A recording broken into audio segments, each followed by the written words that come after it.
అందరికీ నమస్తే అండి. Welcome to my channel real talks with సుని.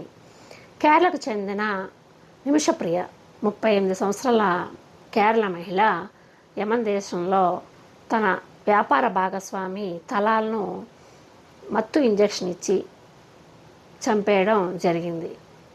ఆమె తన యొక్క పాస్పోర్టు అతను స్వాధీనం చేసుకోవడంతో తన దగ్గర నుంచి ఎలాగైనా పాస్పోర్ట్ తీసుకోవాలనే ఈ ప్రాసెస్లో ఆమె మత్తు మందు ఇవ్వడంతో అది వికటించి అతను చనిపోవడం జరిగింది. ఆ చనిపోయిన వ్యక్తి కేసులో ఆమెకు జూలై 16వ తారీఖున యమన్ ప్రభుత్వం ఉరిశిక్ష విధించింది. ఈ విషయం అందరికీ తెలిసిందే కదా. ఈ ఉరిశిక్ష ఈ కేంద్ర ప్రభుత్వం చేసిన చర్చలే కానివ్వండి, కొంతమంది మధ్యవర్తిత్వం చేసి అటు మత గురువులు పెద్దలు ఉంటారు కదా, వాళ్ళు చేసిన ఈ చర్చల కారణంగా ఉరిశిక్ష అనేది వాయిదా పడింది. అది కూడా తాత్కాలికంగా వాయిదా పడింది. బ్లడ్ మనీ ఆప్షన్కి ఆ మృతుడి కుటుంబాన్ని ఒప్పించే పరిస్థితి తీసుకొచ్చారు ఈ మత పెద్దలు వీళ్ళంతా కూడా. అయితే వాళ్ళు బ్లడ్ మనీకి ఒప్పుకుంటున్నారు అనే కాన్సెప్ట్తో ప్రస్తుతం అయితే తాత్కాలికంగా వాయిదా వేసింది యమన్ కోర్ట్. అయితే ఇప్పుడు కొత్తగా ఈ మృతుడి సోదరుడు అబ్దుల్ ఫత్తా అనే ఆయన ఈ ఉరిశిక్ష వాయిదా పడిన తర్వాత ఆయన సోషల్ మీడియాలో ఒక పోస్ట్ పెట్టాడు. ప్రాణాన్ని ఎవరు డబ్బుతో కొనలేరు. మా సోదరుడిని చంపిన వ్యక్తిని ఖచ్చితంగా ఉరిశిక్ష వేయాల్సిందే, మరణశిక్ష విధించాల్సిందే. మేము ఎలాంటి డబ్బుకి ఎలాంటి దానికి మేము లొంగము. మేము పడిన మనోవేదన మేము కొన్ని సంవత్సరాలుగా మా సోదరుడు చనిపోయినప్పటి నుంచి మేము అనుభవిస్తున్నాము. మాకు ఎన్నో ఒత్తిళ్ళు వస్తున్నాయి, ఎన్నో బెదిరింపులు వస్తున్నాయి. చాలామంది మత పెద్దలు కూడా మమ్మల్ని ఒప్పించాలని తీవ్రంగా కృషి చేస్తున్నారు. అయితే మేమైతే ఒప్పుకోము.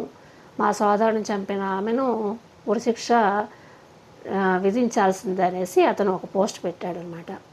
దీంతో మళ్ళీ ఈ ఉరిశిక్ష అనేది ఏమవుతుంది అనేది ఇప్పుడు అందరిలో మళ్ళీ టెన్షన్ నెలకొనింది. ఎందుకంటే వాళ్ళ కుటుంబం కనుక ఒప్పుకున్నట్టయితేనే ఈ ఉరిశిక్షని పూర్తిగా తొలగించే అవకాశం ఉంది.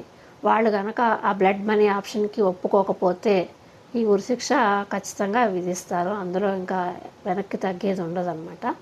యమన్ ప్రభుత్వం ఇప్పుడు ప్రస్తుతానికి బాల్ని మృతుడి కుటుంబం కోర్టులో పెట్టారు. వాళ్ళు ఎలా డిసైడ్ అవుతారనే దాన్ని బట్టి నిమిషప్రియ శిక్ష అనేది ఖరారు అవుతుంది. ఒకవేళ వాళ్ళు బ్లడ్ మనీకి ఒప్పుకొని దాన్ని కనుక యాక్సెప్ట్ చేసినట్లయితే ఉరిశిక్ష నుంచి అయితే విముక్తురాలు అవుతుంది, కానీ శిక్ష నుంచి కాదు. ఉరిశిక్ష ఒకవేళ తప్పుకున్నా కానీ ఆమెకి శిక్ష అయితే పడుతుంది ఖచ్చితంగా.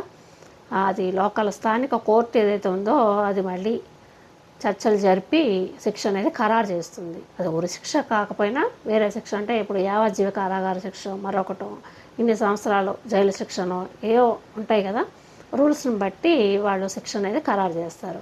ఇంతకుముందు యావజ్జీవ కారాగార శిక్ష అంటే 14 సంవత్సరాలు ఉండేది. ఇప్పుడు దాన్ని లైఫ్ లాంగ్, అంటే వాళ్ళు ఎంతకాలం బతుకుంటే అంతకాలం కూడా ఆ శిక్ష అనేది అనుభవించాల్సిందే జైల్లో. ఇది ఇప్పుడు కొత్తగా వచ్చిన వెర్షన్ అనమాట. సో ఆమెకు ఒకవేళ ఉరిశిక్ష వాళ్ళు మృతుడి కుటుంబం కనుక యాక్సెప్ట్ చేసి ఆ బ్లడ్ మనీని యాక్సెప్ట్ చేసి వాళ్ళు ఒప్పుకుంటే ఈమె ఉరిశిక్ష నుంచి అయితే తప్పించుకుంటుంది, కానీ శిక్ష అయితే ఖరారు అవుతుంది ఖచ్చితంగా. అది ఎన్ని సంవత్సరాలు జైల్లో ఉండాలి, యావజ్జీవ కారాశిక్ష, మరొకటి అనేది కోర్టులో నిర్ణయిస్తాయి. ప్రస్తుతానికైతే ఆమె ఉరిశిక్ష నుంచి అయితే తాత్కాలిక ఉపశమనం దక్కిందని చెప్పుకోవాలి. మత పెద్దలు అలాగే కేంద్ర ప్రభుత్వం కూడా, విదేశాంగ శాఖ మంత్రి కూడా చర్చలు జరుపుతున్నారు ఈ విషయం గురించి. ఏం జరుగుతుందో చూడాలి. ఇది ఇవాళ వీడియో. ఈ వీడియో కనుక మీకు నచ్చినట్టయితే లైక్ చేయండి, సబ్స్క్రైబ్ చేసుకోవడం మర్చిపోకండి. మీ ఫ్రెండ్స్కి బంధువులకి షేర్ చేసి మీ అభిప్రాయాలని కామెంట్స్లో చెప్పండి. ఇది ఇవాళ వీడియో. మరో వీడియోతో మళ్ళీ కలుద్దాం. అంతవరకు సెలవు. నమస్తే.